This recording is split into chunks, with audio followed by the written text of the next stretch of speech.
네, 진해운고등학교 학생 여러분들 안녕하십니까? 저는 여러분들의 사회문화 담당 선생님 박병준 선생님입니다.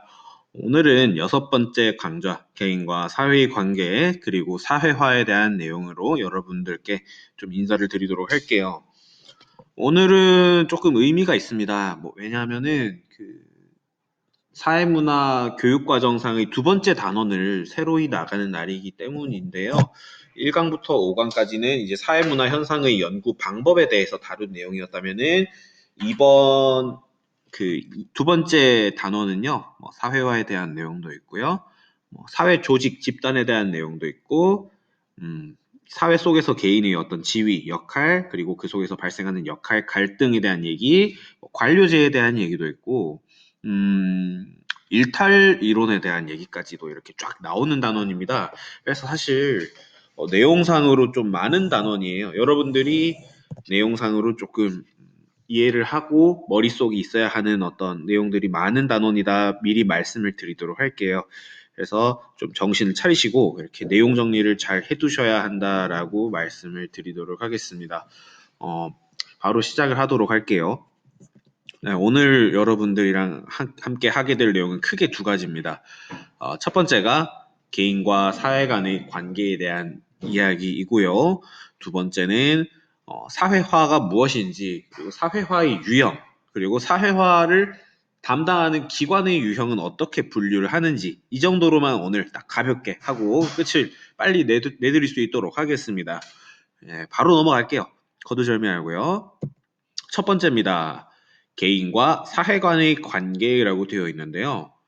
일단 기본적으로 개인과 사회는 아주 밀접한 관계에 있죠. 개인이 존재하기 때문에 사회도 존재를 하는 것이고 사회 속에서 개인이 존재를 하는 그런 경우도 있으니까요. 근데 여기서 제가 드리고자 하는 말씀은 개인과 사회라는 것을 두 가지 형태로 좀 객체화 시킨다 했을 때, 그러니까 분리시킨다라는 표현이 맞나 모르겠는데, 물론 불가분의 관계입니다. 하지만 그럼에도 불구하고 두 객체로 약간 떼어놔서 보았을 때 개인이 조금 더 사회에 우세하는가, 사회가 조금 더 개인에 우세하는가 이런 쪽으로 조금 이해를 해주시면 좋을 것 같아요. 네, 결론적으로 말씀드리자면은 둘은 분리할 수 없는 관계입니다. 분리할 수 없는 관계이지만 둘 중에서 어느 객체에 조금 더 비중을 둘 것인가에 따른 입장 차이가 분명히 존재를 하고 있기 때문에 그 부분을 좀 설명을 드려야 될 것 같아요.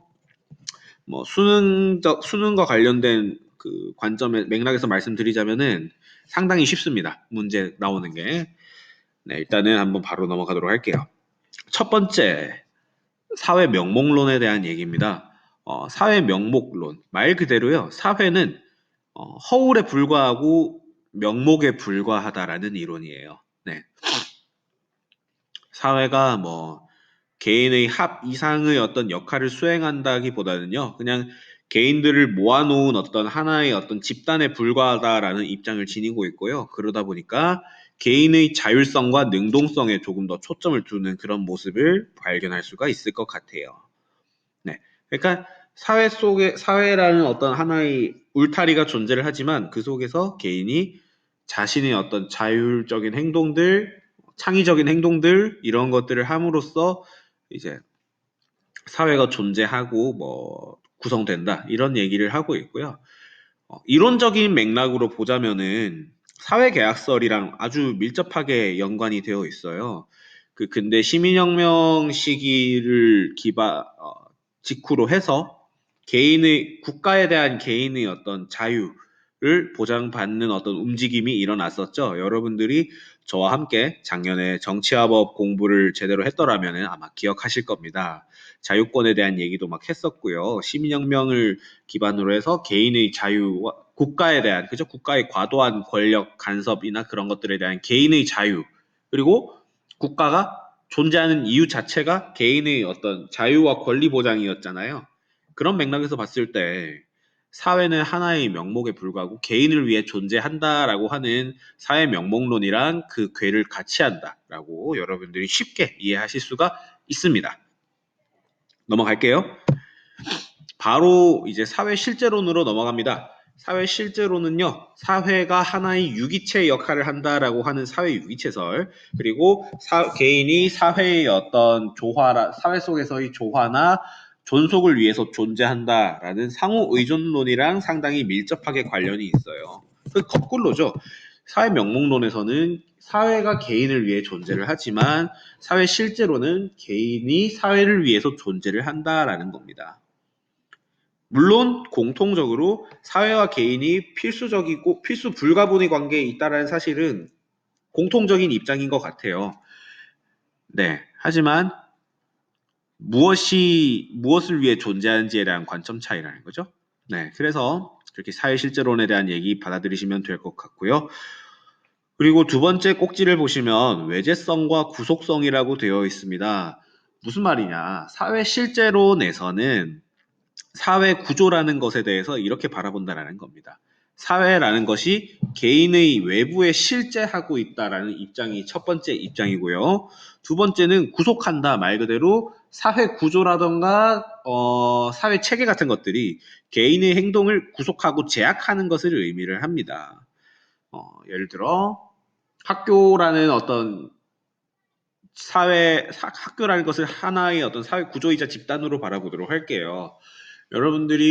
여러분들이 개성에 맞추어서 이렇게 막 헤어스타일링도 하고 싶고, 뭐 디자인도 하고 싶고, 패션도 이렇게 막 꾸며 입고 싶고 해요. 하지만 학교라는 어떤 하나의 사회 집단 속에서는 그 어떤 학교의 규칙, 규율 같은 것들이 여러분들을 구속하고 있고, 여러분들이 어떤 개인적인 개성 바깥에 이렇게 존재하고 있는 그런 모습이 있죠.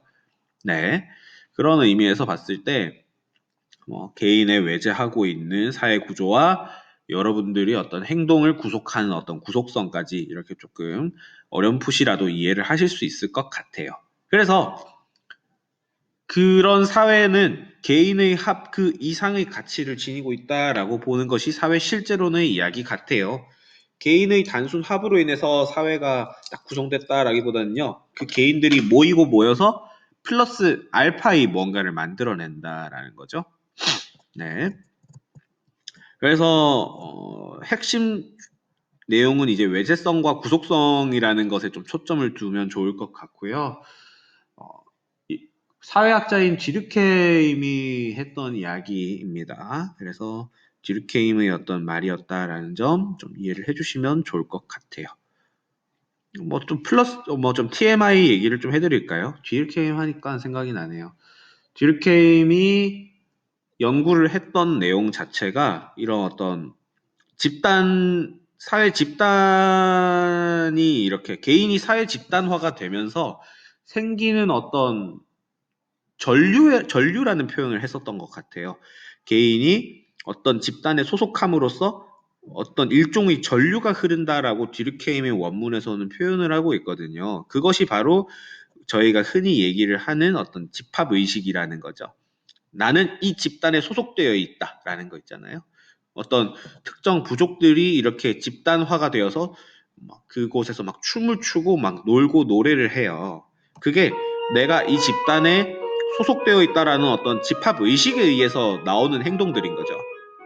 그렇기 때문에 딜케인 같은 경우에는 사회 집단이라던가 구조 같은 것들이 개인을 외제하고 구속을 하고 있다. 행동들을 그 개인의 그 이상의 뭔가 전류라는 게 있다. 이렇게 얘기를 했다는 거죠. 네, 여기까지 TMI였습니다. 안 궁금하면 넘어가시고 재밌으라고 해본 소리인데 네, 어쨌든 넘어가도록 할게요. 여러분들은 사회 명목론과 실제론 두 가지 형태의 입장 중에서 어떤 입장을 조금 더 선호하시는지도 좀 궁금하네요. 여러분들의 어떤 생각. 물론 명목론이 때로 맞을 때도 있고 실제론이 때로 맞을 때도 있지만 여러분들의 입장은 어느 쪽에 조금 더 가까운지 이것도 스스로 생각을 해보시는 시간을 가지면 좋을 것 같아요. 바로 넘어갈게요. 두 번째입니다. 그리고 사회와 기관의 유형에 대해서 바로 얘기를 해보도록 할게요. 네, 그러면 사회화에 대한 개념적 정의를 저희가 해야 되는 거죠. 사회화라는 것은 크게 제가 한 문장을 세 개 파트로 끊어서 제가 한번 얘기를 드려볼게요. 사회로부터 요구되는입니다. 사회로부터 뭔가가 개인이 요구를 받아요. 사회로부터 뭔가 개인이 너는 이러이러한 것을 해야 돼라고 요구를 받고 부탁을 받습니다. 네. 왜? 살기 위해서요. 사회 속에서 함께 살기 위해서입니다. 여기 앞에 생략되어 있는데요. 사회 속에서의 어떤 생존을 위해서가 사회화의 목적이죠. 사회화는 하는 이유가 살기 위해서라는 점. 살기 위해서 사회로부터 개인이 요구를 받는 뭔가가 있나 봐요. 그러면 그 뭔가가 무엇인지를 한번 보도록 할게요. 지식 습득이요. 지식을 습득하도록 요구받습니다.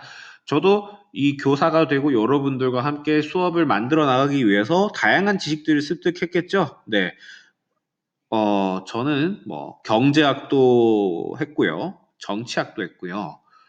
뭐 법학 뭐 말할 것도 없죠. 어우, 정말 그때 공부했던 거 하면 생각하면 신물이 납니다. 뭐 헌법학, 민법학, 형법학, 뭐 행정법, 기타 등등, 뭐 소송법, 어유 정말 그랬었고 또 뭐 있죠? 뭐 사회학도 그죠? 사회문화를 와 관련된 사회학도 많이 했고요. 문화인류학도 공부했고 저희가 이제 뭐 그 뭐였니?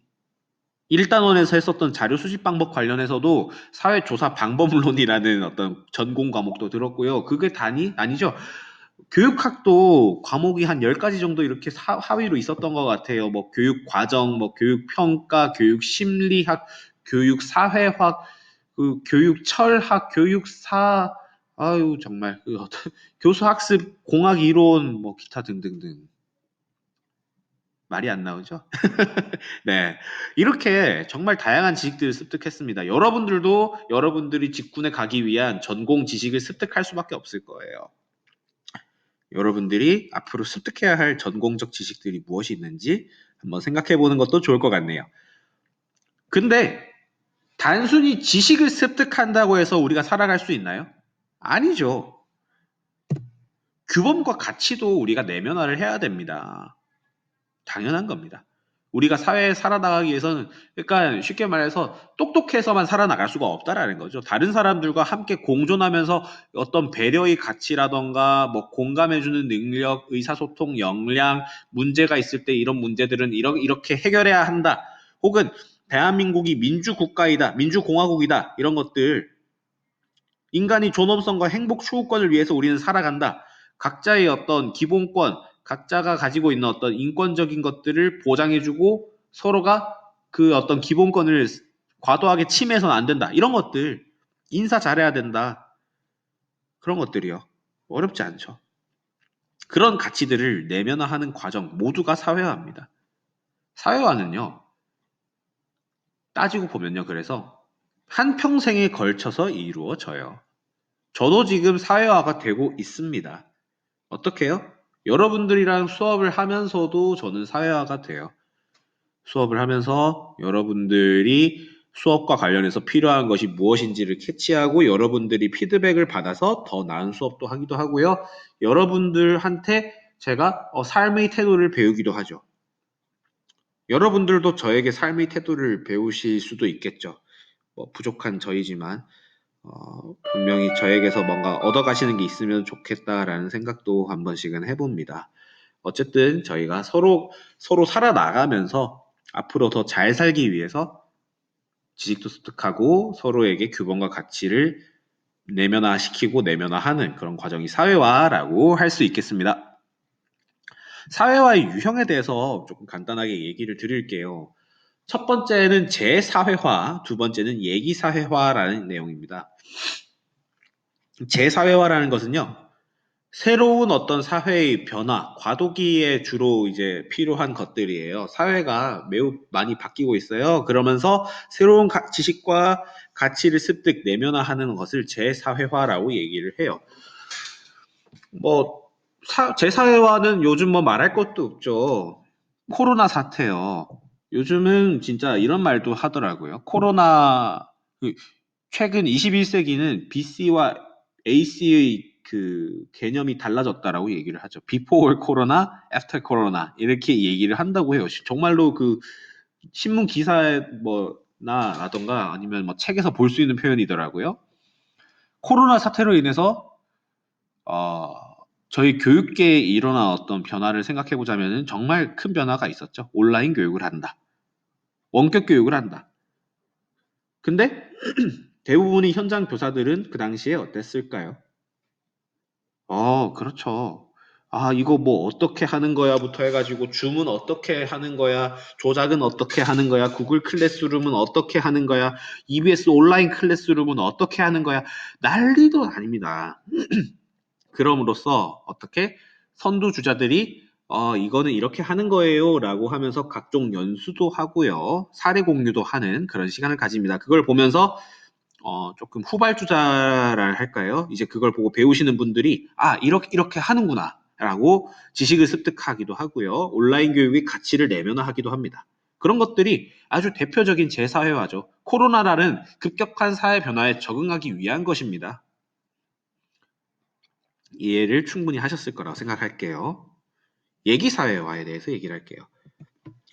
예기사회화라는 것은요, 주로 미래의 예비적 지위에 적응하기 위해서 새로운 지식을 습득하거나 가치를 내면화하는 것입니다. 예비적 지위라는 것은요, 어, 또 이제 또 저를 중심으로 얘기할 수밖에 없는데요. 예비교사였죠, 저는 한때. 네. 임용고시를 쳐서 합격하고 교사가 되기 위한 어떤 유예 기간이 약 한 달 정도 있었어요. 제가 1월 30일인가 그때 합격 그 통보를 받았고 3월 1일자로 이렇게 임용장을 받고 임용이 됐으니까요. 그 한 달 기간 동안 저는 신규 교사로서 연수를 받았죠. 아, 여러분들이랑 수업은 어떻게 다채롭게 진행할 것인가? 여러분들 평가는 어떻게 할 것인가? 온라인 나이스라고 해서 뭐 원격 형태의 어떤 업무 처리는 어떻게 하는가? 기타 등등등 그런 것들 다 배웠어요. 미래에 제가 한 달 뒤에 제가 교사가 되고 거기에 가서 어리버리 까지 않고 열심히 잘 이렇게 할 수 있기 위해서 새로운 지식 습득도 하고 가치를 내면화했다라는 거죠. 그러니까 제사회화와 예기사회화는요, 새로운 지식을 습득한다라는 공통점이 있지만 차이점이 뭐다? 목적이 다르죠. 네. 그 목적을 차이로 하셔서 조금 잘 구별해 주시면 좋겠습니다. 바로 넘어갈게요. 사회화 기관을 어떻게 분류하느냐인데요. 크게 두 가지 형태의 분류 기준이 있어요. 첫 번째는 기관 설립을 왜 했는가? 기관 설립의 핵심적인 목적이 사회화인가 아닌가를 가지고 나눌 수 있고요. 두 번째는 사회화의 내용에 따라서 이렇게 분류를 할 수도 있습니다. 네, 이렇게 두 가지 기준이 있다 말씀드리고 첫 번째, 기관 설립의 목적에 대해서 말씀을 드리자면요. 정말 이 기관은 핵심 목적, 메인 퍼포스가 사회화인가인 거예요. 사회화가 정말 주된 목적이고 그 기관 존재의 이유라고 할 때에는 공식적 사회화 기관이라고 얘기를 하고요.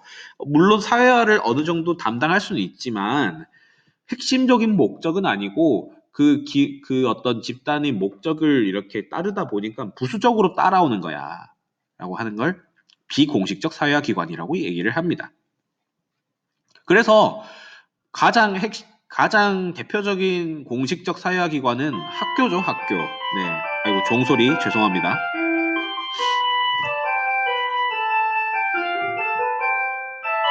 학교가 가장 핵심적인 사회화 기관이에요. 여러분들이 더 나은 인격체로 성장하고 전공 지식을 습득하기 위한 어떤 발판이잖아요. 그렇기 때문에 학교가 사회화를 주목적으로 하고 있는 대표적인 기관이고요. 뭐 직업훈련소 이런 것도 가능하겠네요. 그죠? 비공식적 사회화 기관은 그 이외의 뭐 대부분 기관이라고 보시면 될 것 같아요. 직장, 또래 집단 이런 것들이요. 그죠? 여러분들이 또래 친구들이 만나는 목적이 뭐 지식 습득 그리고 뭐 규범 가치 내면화 자체를 위해서 만난 건 아니잖아요. 그냥 좋으니까 만나는 거지. 여러분들 뭐 하다못해 뭐 엽떡을 가거나 뭐 카페 501을 갈 때에도 목적이 사회화인가요?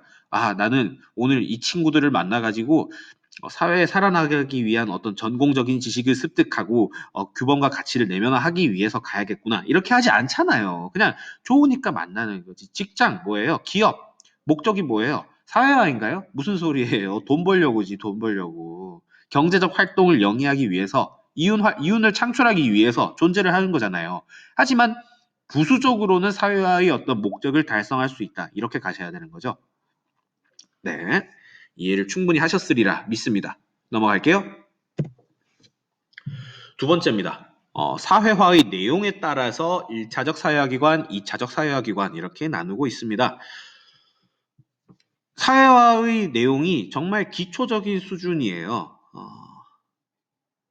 기초적인 것. 예를 들어서 이제 사회화 내용을 봤을 때 정말 기본적인 규범과 가치의 내면화와 관련된 내용들이겠죠. 이웃을 보면 인사를 해야 되고 서로에게 초면에 보는 사람에게는 극존칭을 쓰면서 상대방을 존중해 줘야 되고 상대방이 뭔가 약속을 했을 때에는 약속을 지킨다. 이런 것들. 기초적인 거죠. 그런 것들을 배우는 곳이 1차적 사회화기관이에요. 그래서 주로 1차적 사회화기관은 좀 영유아기 때 이루어지는 경우가 많은 것 같아요. 물론 또래 집단도 뭐 성인 때 있을 수도 있고 하지만 핵심은 기초적인 내용을 다루고 있다라는 점에 있어서 사회화 1차적 사회화 기관으로 봐주셔야 될 것 같아요. 우리 또래 집단들 만나가지고 뭐 경제학에 대한 얘기를 막 하고 하는 게 목적은 아니잖아요. 그죠?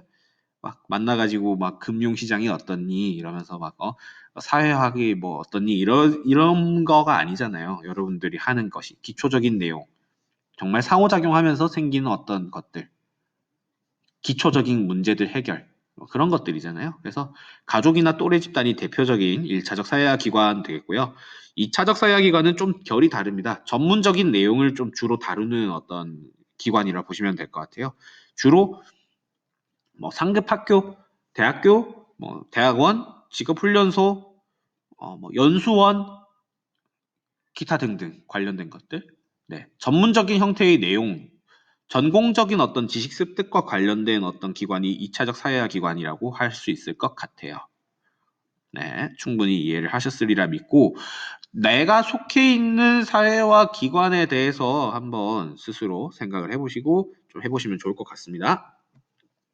여기까지 오늘 하도록 하겠고요. 추가적인 질문은 여러분들이 구글 클래스룸이나 저에게 연락을 주시면 항상 최대한 신속하게 답변 드릴 수 있도록 하겠습니다. 오늘은 여기까지 하도록 하겠습니다. 끝까지 들어주셔서 감사합니다.